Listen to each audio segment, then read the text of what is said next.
and founder of Restorative Family Services, and you are tuning into Rise and Reset. So, good morning. Say hello when you get into the room.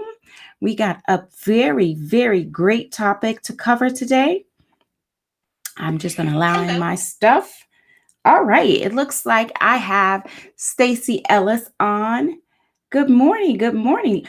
Congratulations, Stacy. You are our Rise and Reset early bird winner for getting on up and early. Thank you so much. Good morning, Kim. Good morning, Michael. Good morning to Wanda, Judith. Good morning, everyone. All right, let me just take my notes.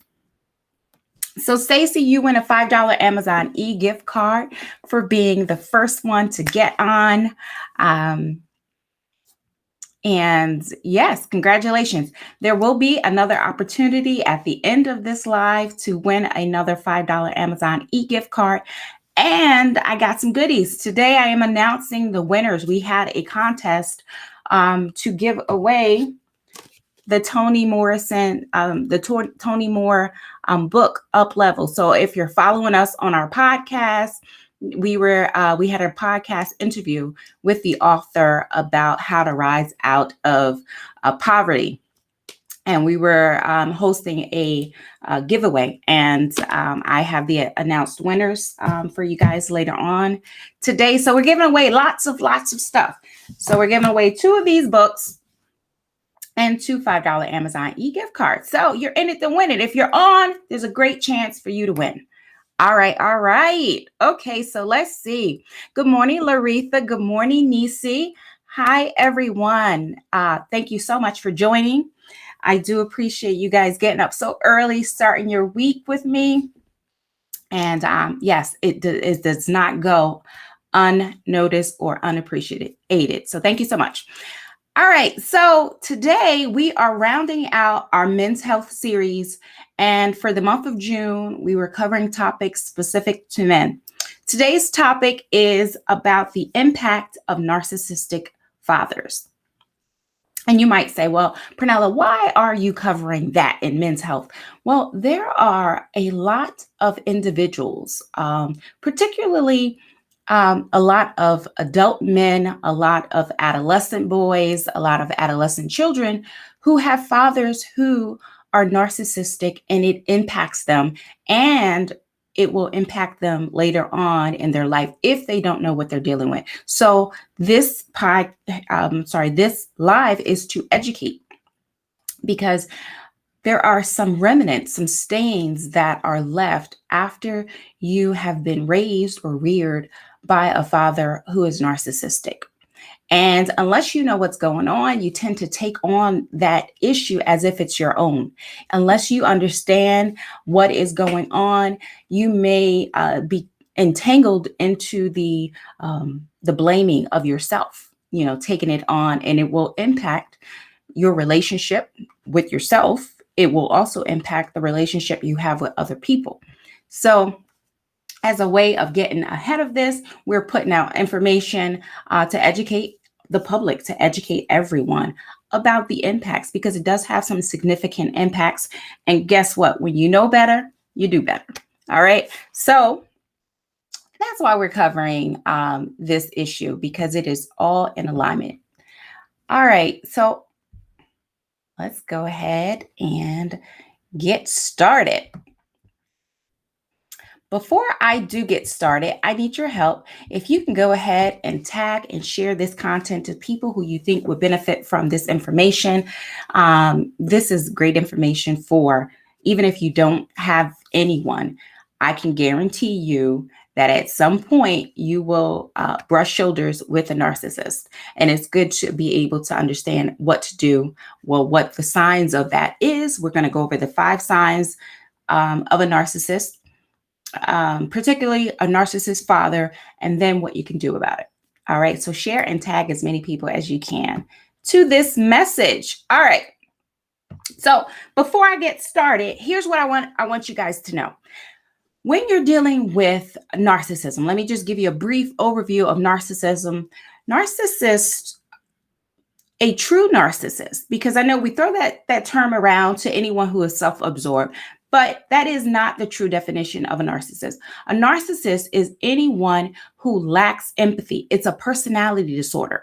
It's usually bred out of a childhood where they did not get their emotional needs met. So they come up with, or they reinvented themselves to be just about themselves. Like, okay, well, because I can't depend on the world to meet my needs, I'm going to go manipulate and control and trick people into getting what I want. And it's all about me. And I care nothing about what other people think because no one cared about me. So it's a very me first presentation that is born out of a lot of insecurity and a lot of fragile self-esteem. Okay. So there are two presentations, and the thing that I forgot to say was they lack empathy of others. And that is the most insidious thing that is a part of the narcissist, is that they just don't care about anybody else's feelings. It's only about what they want, think, and feel. Okay. So there are two presentations of a narcissistic dad. You may have a narcissistic father who is a hands-off parent, right? They just have no interest in being a part of the kids' lives. They're more interested in their hobbies, their interest. They would rather not deal with the children. And the reason for this is, if you're a parent out there, you know that there are some narcissistic traits in your own children, and that's developmentally appropriate, right? Because in order to be a great parent, you have to be selfless, right? Because your kids just, I want, I need. And in order to be a really present parent, it's doing things you don't want to do.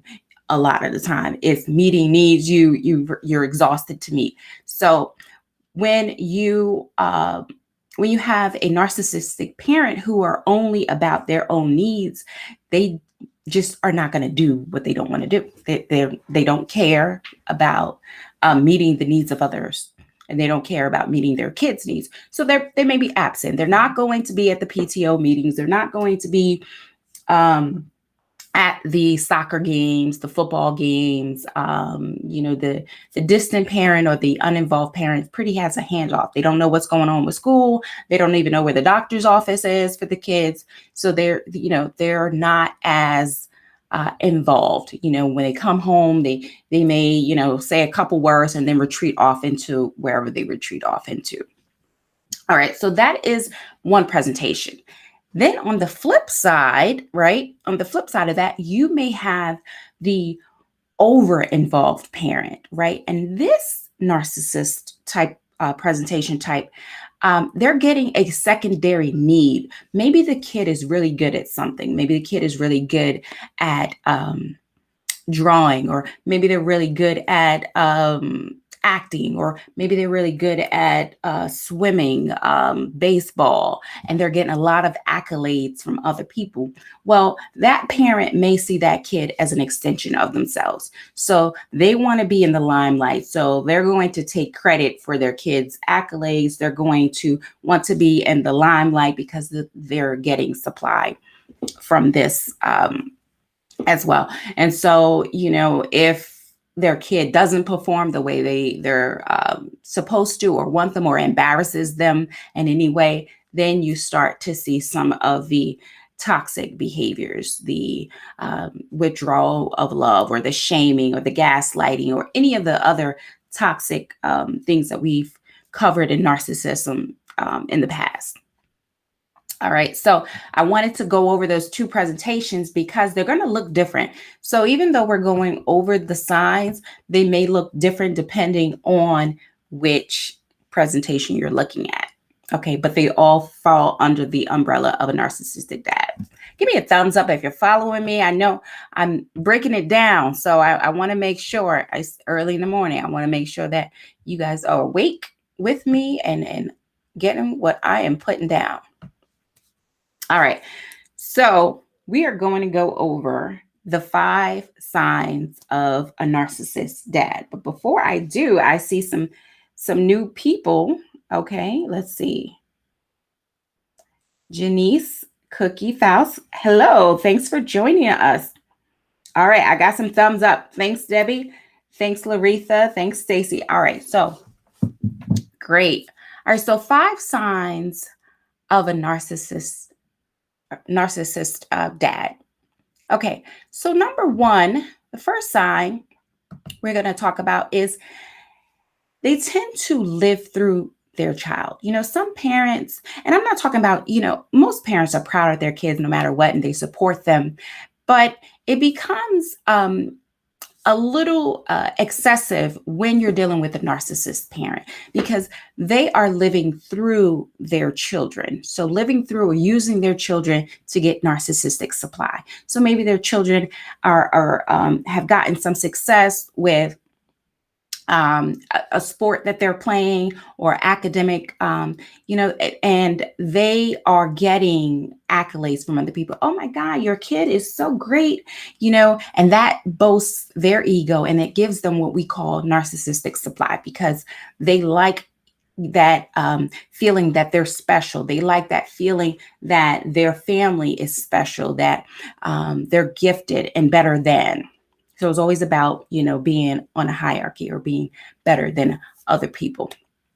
All right. So narcissistic parents, however, set expectations not for the benefit of the kid or the child, but for the fulfillment of their own selfish needs and dreams. Instead of raising a child whose own thoughts and emotions and goals are nurtured and valued, they want their goals. So maybe they want a doctor in the family and they want to push their kid to being a doctor. Or maybe, they had some talent and they want to push their kids to be a child protege. So it's really to meet a need for the parent and not for the child. So it's based on intention.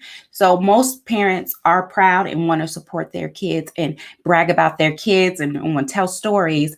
But it's only the difference between a narcissistic parent and a healthy parent is that they're doing it for their own gain and not the gain of their child. Okay.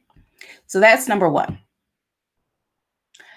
Number two, 5 signs of a narcissist father is some narcissist parents are threatened by their offspring.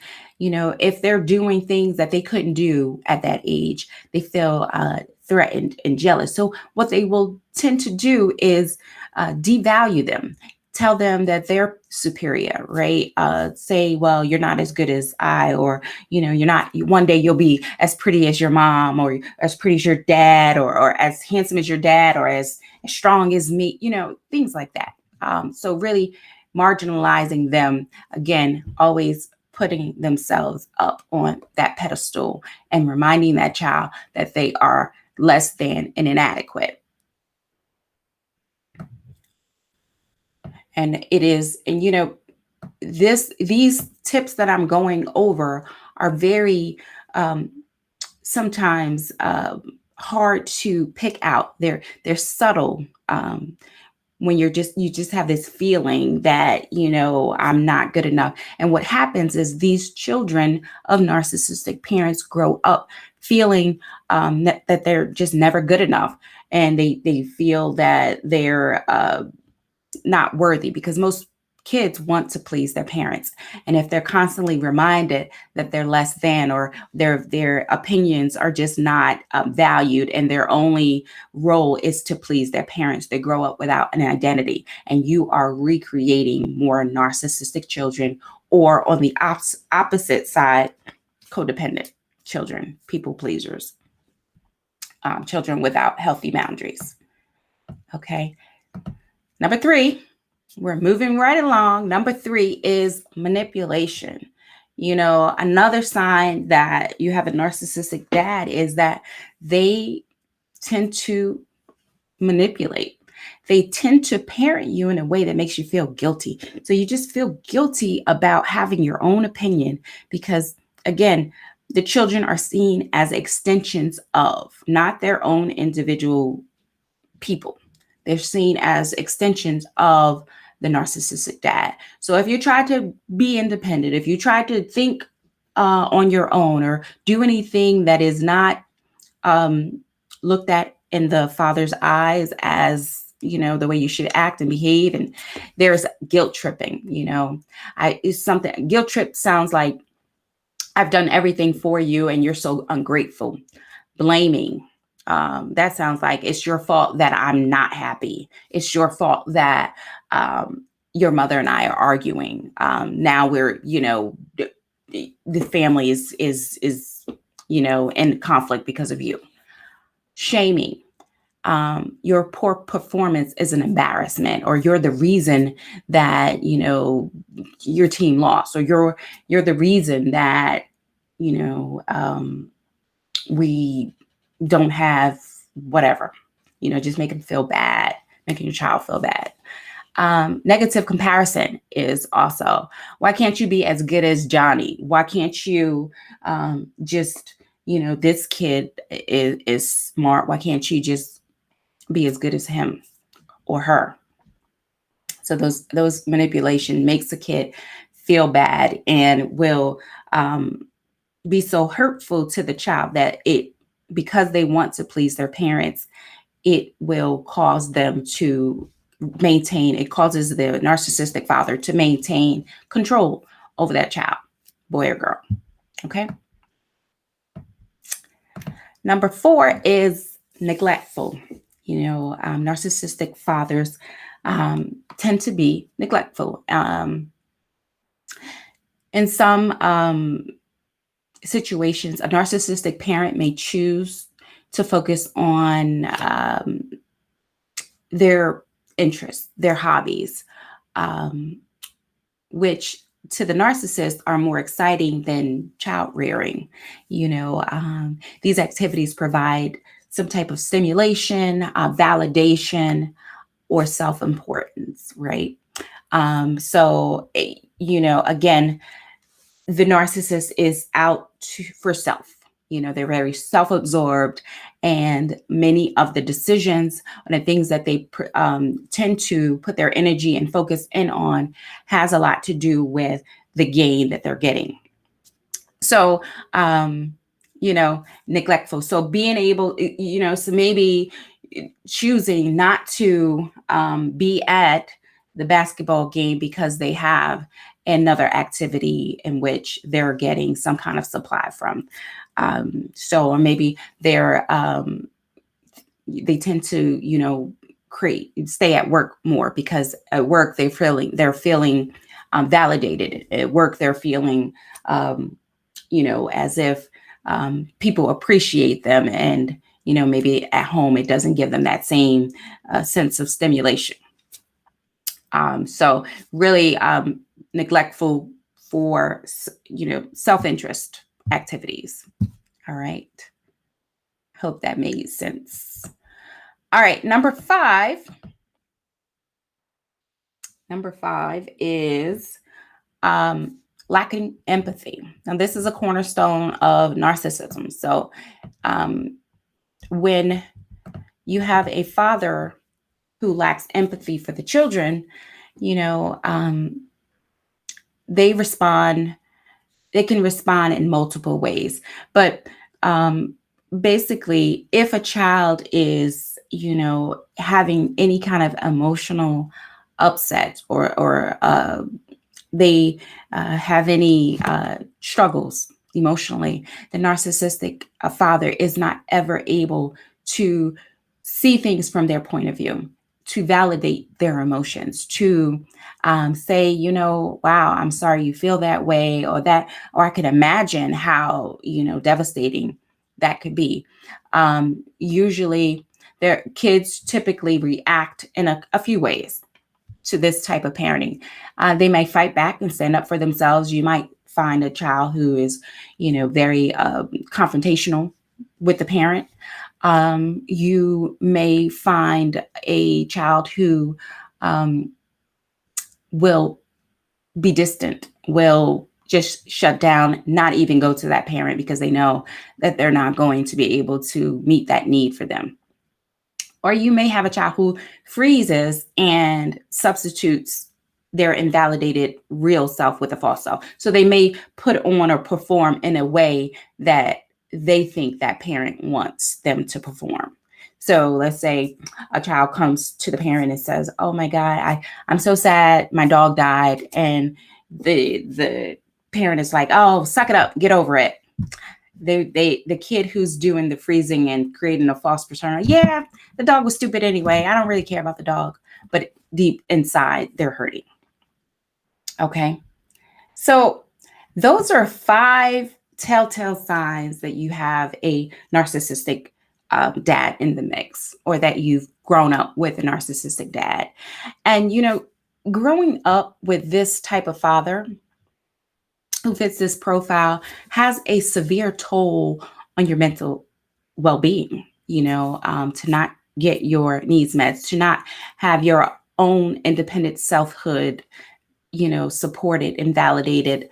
You may suffer some real world issues that will have impacts on you later in life if you are not recognizing what's going on, if you are not prepared to deal with that type of individuals. You might find yourself always feeling inadequate, with increased anxiety and depression, and just failed relationship after relationship, because one, you don't have a good relationship with yourself because you never felt like you mattered.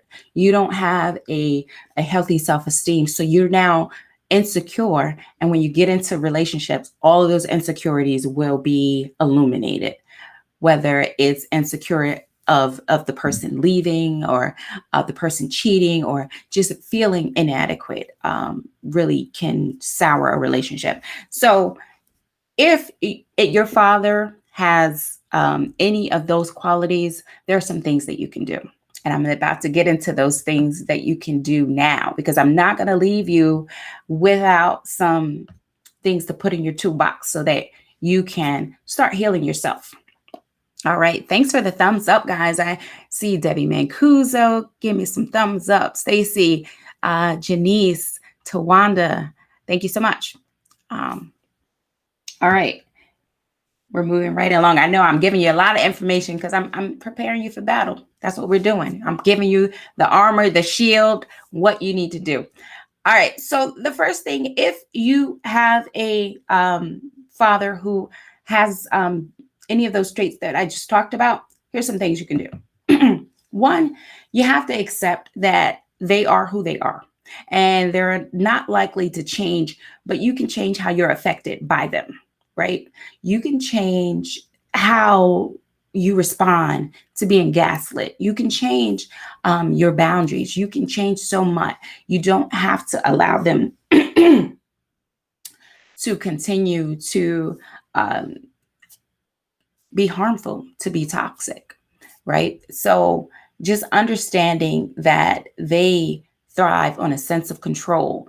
So you have to figure out a way to change how you're affected by what's going on, and understanding that their behavior is a part of their challenges and part of some unhealed things going on in them. So it's first accepting that their behavior is unlikely to change, because we do ourselves a disservice by just trying to, get people to understand our position. Just really, if you just listen to me, if you just understood, and we get so frustrated and burnt out just trying to change someone's opinion of us, trying to change someone's behavior toward us, when the only person we have control over is ourselves. So figuring out that, hey, they are likely not going to change, but you can change how you're affected by them and not allow them to have as much control. All right, so that's number one. Number two is establish and maintain your boundaries, strong boundaries, okay? A narcissistic father will often cross your boundaries just to prove that they can, just to, flex their muscle and dominance over you. So you say, "Oh, I don't like it when you tap this button." They're gonna, "I'm tapping this button. I'm gonna keep tapping on the button. What you gonna do?" Because the whole thing is to give a rise out of you and make you out, get you out of character, And when you get out of character, that is another form of supply. So think about how toddlers behave. Sometimes toddlers will seek good attention, and sometimes when you're not giving them any attention, when you have set boundaries, they start to seek negative attention. The same is true with a narcissist. They will take it either way. They'll take the positive, oh, you're so great, you're so smart, you're the best thing ever. But they'll also take the negative if they can get a rise out of you, if they can get you entangled in some type of conflict. That proves that they've won as well. If they can manipulate you, another source of supply. All right, so he may defy your family rules in spite of you. He may intentionally give presents only to one sibling to, punish you, may withdraw loves, just playing mind games. So you definitely want to establish strong boundaries with this individual. And if you're adolescent or a child, of course, there's a power differential, and you're not yet adult. So they still have a lot of power. So a lot of this would probably be to just make up in your mind that you're not going to allow this to anger you, or just be unbothered by some of these tactics being used. All right. So number 3 is avoid being gaslit. This is like the favorite strategy of a narcissist. This is like the go-to thing where you're being made to feel like your reality is not real. So they can lie right in your face, looking you in the eye as calm as ever, don't seem unbothered by, let's say you as a child saw them spill milk, and the other parent comes out, who spilled this milk? They may say, oh, Johnny did it, blame you, right in your face, lie about it. And then you, right, this is a technique of gaslighting, because you didn't spill the milk, and you then go on to defend yourself, and there's like, well, you've always lied before, you got a history of lying, and then you're getting more and more confused and convoluted, but wait a minute. So then they start talking circles around, and then by the end of it, you're like, well, did I spill the milk? Even though you saw them spill the milk, maybe I did spill the milk. So that type of questioning your reality, just or saying something, and then when you confront them about what they said, I didn't say that. No, you misheard. You heard wrong. Your memory isn't correct.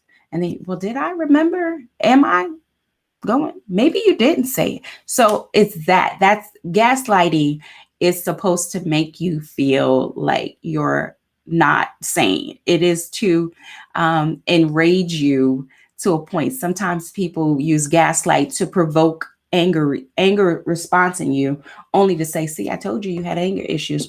See, I told you you're the unstable one, or you're the narcissist, not me.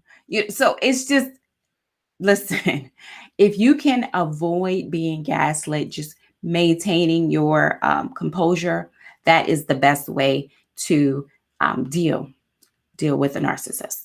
Okay. So lots of examples. Kalima says, great information. Thank you. Reba Cole says, I love to see you fail. They love to see you fail at pleasing them, to put you down more. Yes. And so you feel inadequate. See, you can't even do this correctly.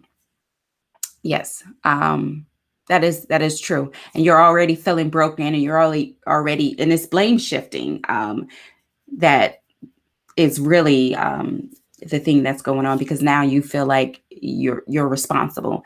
And when you're in a relationship, whether it's a parental relationship or a romantic relationship with a narcissist, you always feel that everything is your fault. You feel this overwhelming sense of guilt, and overwhelming sense that nothing you're doing is good enough.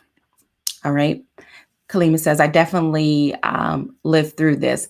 This is nothing but the truth. Thank you for validating that. And I am thankful that you have survived that. All right. So number 4, guys, again, we're dealing with the father as the narcissist, is give yourself grace. Be compassionate with yourself. Don't beat yourself up for not knowing, for doing something wrong, because throughout your upbringing, throughout your rearing, you have been made to feel that nothing you do is good enough, that everything is your fault.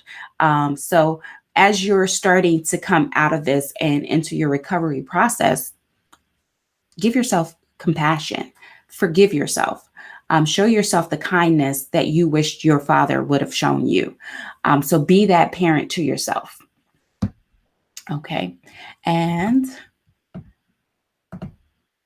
number 5, as you're dealing with managing your needs of being reared by a narcissistic dad, is realize that others may not understand. Not a lot of people are educated on the impacts of narcissism, which is why I'm doing this live in the first place. But many people will give you advice based on their idea of healthy relationships. So if they've never dealt with a narcissist as a father, they don't have any idea as to what you're going through. They can't even wrap their minds around it because this isn't what is the normal. This isn't their normal. And so they may give you advice that will not work because you're dealing with a mass manipulator. You're dealing with someone who is toxic. You're dealing with someone who cares not about solving problems or issues, who don't even see you as a person. They only see them. And you are just playing a role in making them happy. Your whole, according to the narcissist, your whole existence is just to please them. So when you go to someone who has not had any experience with this type of individuals, they're going to give you, oh, well, your father just wants the best for you. Oh, well, all you have to do is talk to them about it. And none of those strategies or tactics work, and they don't seem to understand.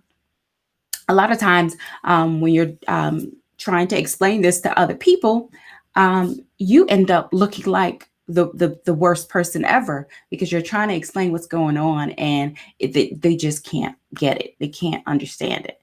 So just realize that no, you are not losing your senses, that you are aware that something is amiss here, and that other people may not understand it unless they understand narcissism. All right, so give yourself that grace and give yourself that out. Listen, I want to leave you guys with this. When you know better, you do better.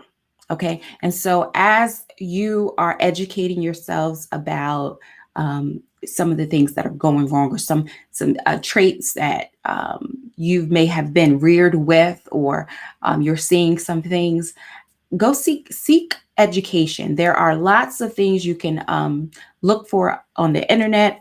YouTube, Stephanie Lynn is really good if you YouTube her.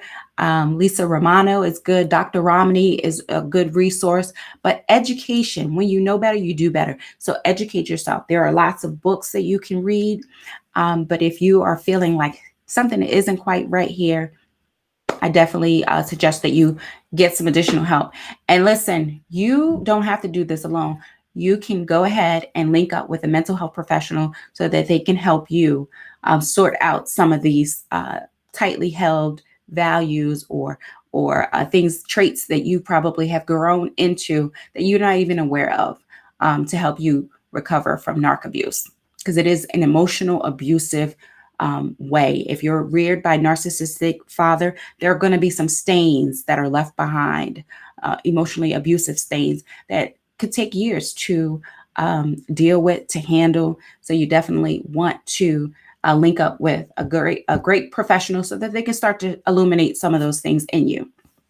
All right. So I hope this broadcast has helped someone illuminate, hey, you know what? I'm not at fault here. I can take the pressure off of myself, but there is a system of manipulation that I am going through, and I hope someone is helped through this broadcast. All right.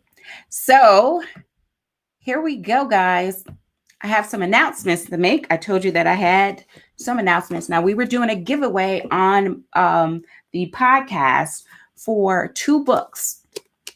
Tony Moore, which is an attorney who was my guest on my podcast last week. If you did not already listen to that interview, I suggest you download the podcast, The Rise Station, and listen to that interview. It's impactful, and it talks about how you can rise out of darkness and into your calling. So we're giving away 2 of her books. And the winners so in order to win this book, we ask that individuals leave us a review and tag us in their Instagram post as they shared it out. So we did a drawing for that. And the 2 winners for this book, it will be shipped to you, is Mel Savell and Deb Daniels Peacock. Congratulations to you both. You will be receiving a shipped copy of this hardcover book to your home. All right. So the other announcements I have is if you're in East Stroudsburg, we Restorative Family Services are open to new patients.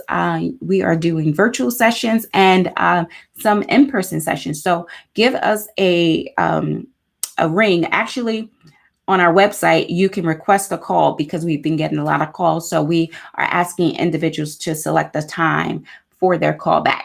So you visit our website at www.restorativefamilyservices.com and request a call, and a member of our administrative team will get back to you. All right. So the podcast for this week has launched. So go ahead and check out the 10 ways to be more confident. Go to your favorite podcast platform, whether it's Apple Podcast, Google, Amazon, Spotify, Libsyn. We're on all the major platforms. Go ahead and download the Rise Station and listen to the latest episode, 10 Ways to Be More Confident. All right, so you guys know what time it is. Get your phones ready, get near your computers, wherever you're watching me from, and let's get ready for Riddle time.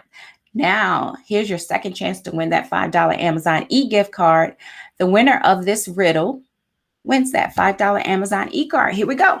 All right. What has words but never speak? What has words but never speaks?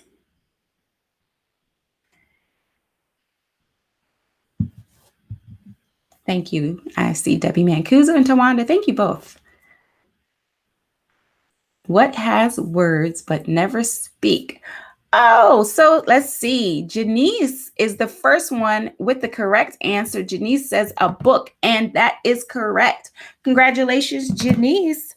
I will be reaching out to you to get your email address to send you that $5 Amazon e-gift card. Congratulations, Stacy Ellis. Congratulations, Janice. Congratulations, Deborah Daniels Peacock and Mel Savills. You guys are our winners today. Congratulations to you all. All right, so I'm back here next week, same time, same place, 7:30 a.m.